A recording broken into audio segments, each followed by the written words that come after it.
Hello everyone, my name is Chris Phelps and welcome to my Florida All-State Etude series. Today we're going to be working on the 11th and 12th grade lyrical exercise. It's out of the 335 selected melodies and progressive studies for French horn. It's on page 35 and it is called Adagio.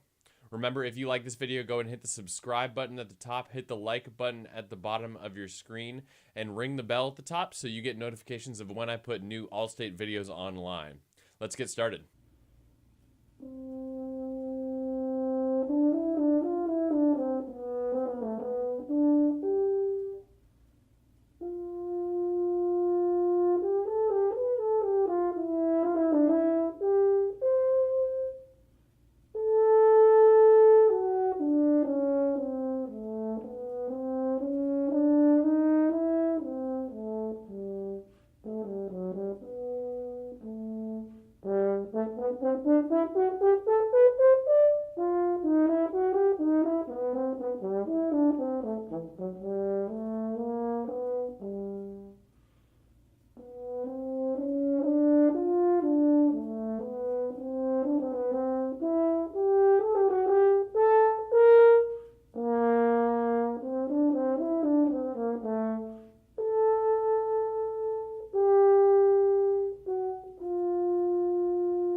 Now that we've listened, I'm going to go over a few things that I believe could make your life easier and could also take this etude to the next level. The first thing is some simple alternate fingerings that can help you on those turns and those tricky passages. The second thing is how to break this piece up into a musical structure that makes sense. The last thing is how to achieve flow even though we are in a very slow tempo with the eighth note as the beat. So the first alternate fingering we're going to use is in the second measure. Whenever we have an F sharp 2 and we go to an E, the normal fingering most people would use would be 2 to open. But I'm going to suggest you use 2 to trigger 2 because it's going to make that turn a lot smoother. This is from 2 to open. There's a little bit of a crack, a little bit of space in between there that just doesn't sound super clear and smooth like we want in a lyrical excerpt. This is 2 to trigger 2. The next alternate fingering I would use is going to be in the second line in the last measure where you have the low B and the C sharp. I would use trigger for those two notes as well, because that's going to help us get those clarity in the staccatos that are sometimes really tough in that mid-register below the staff.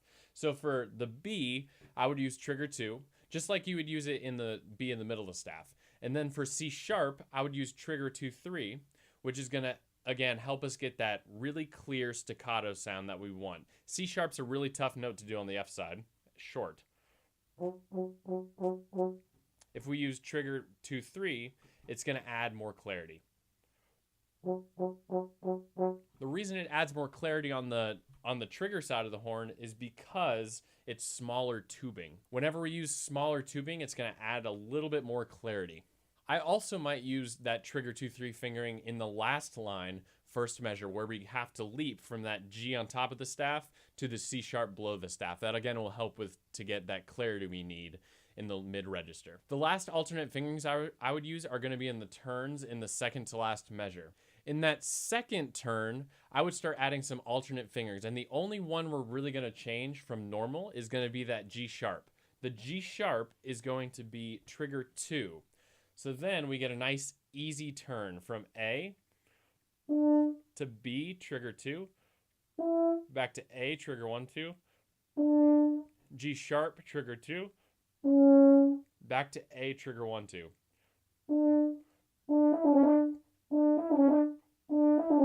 That way we're not adding 2, 3, which is going to make it super hard for our fingers to move fast with clarity on those notes. The second thing we're going to work on is a more mature concept. We're going to try to make musical sense out of this piece. In order to do that, we're going to break it off into what I call sentences.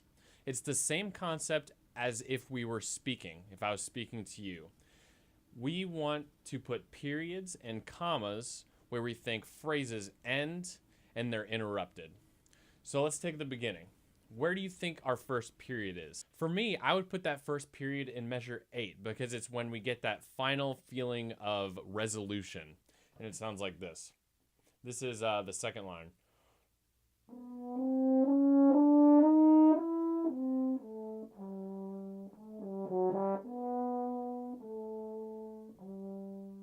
It's the first time we get that feeling of resolution where we can put a period on our sentence.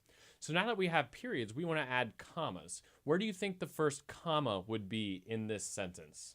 I think it would be after the first 2 measures. A immature musician would put a period after those first 2 measures, but we don't want to do that. We don't want it to sound like this.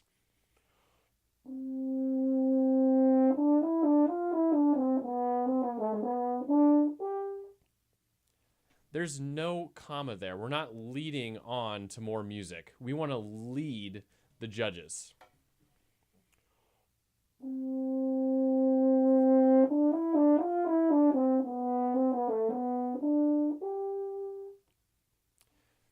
That's a comma. When I speak, if I was speaking to you, I wouldn't say, "My name is Chris. I play the horn." That's boring. I would say, "My name is Chris and I play the horn." I would add that "and" in there. I would add that space in between the two to make it a complete, interesting sentence. We want to do the same thing with music. In order to do that, we're going to make those staccatos. We're going to add a little bit of lift to the staccatos at the end of measures 2 and measures 4. So measure 4 would sound like this.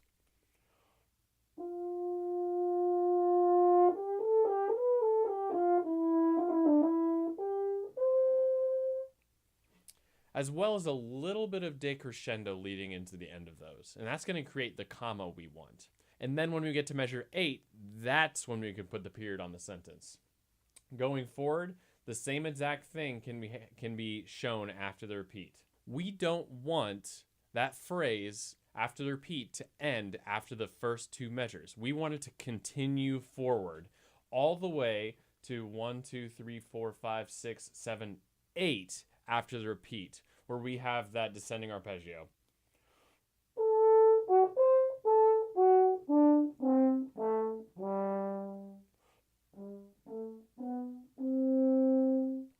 We want to end there. That's where the period is.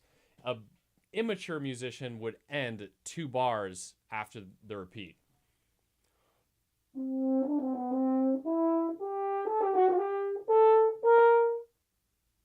And that would be the final. We want to put a lift on that high F.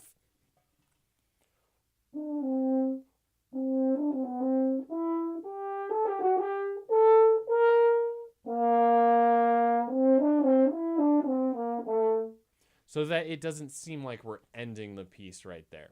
The third most challenging thing about this etude is going to be how to achieve flow, even though we're in a very slow time with the beat being emphasized on the 8th note. Whenever we play something lyrical and something super slow like this, we want to make it our goal to make it seem like the beat is the largest note length possible. So we don't want to make it seem like we're thinking the 8th note, even though we are, because that's the best way to stay in time. We want to make it seem like we're thinking the quarter note, or even the half note in some cases. A really good example of this is in the second line, the last measure, where we have this.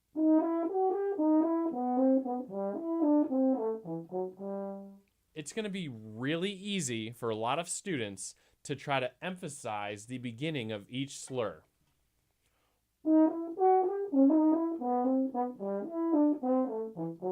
But that's not what we want to do. We want to make it seem like we're thinking bigger picture here. So how we're going to work on this is I'm going to set my metronome to 60, which is the 8th note right now, and I'm going to put it on subdivisions, so I'm hearing this.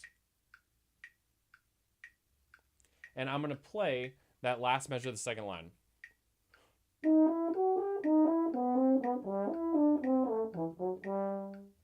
And then I'm going to slowly take away the beats, so I'm hearing less and less.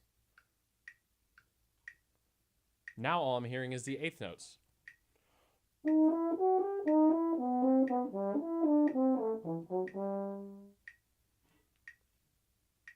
And now I'm going to take away even less. So now I'm only hearing the quarter note.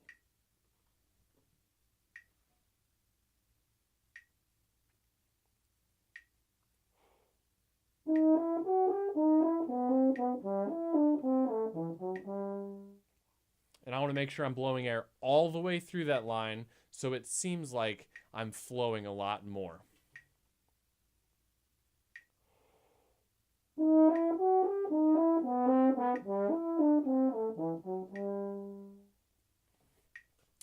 And once you can achieve that, it's going to make you have a lot more mature sound.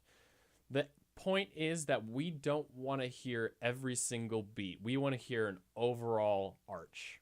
And that's all I have for you today. Remember, if you like this video, go ahead and hit the subscribe button at the top, hit the like button at the bottom. If you have any questions or etude suggestions, feel free to put those in the comments section. I've still got 3 more All-State videos coming your way.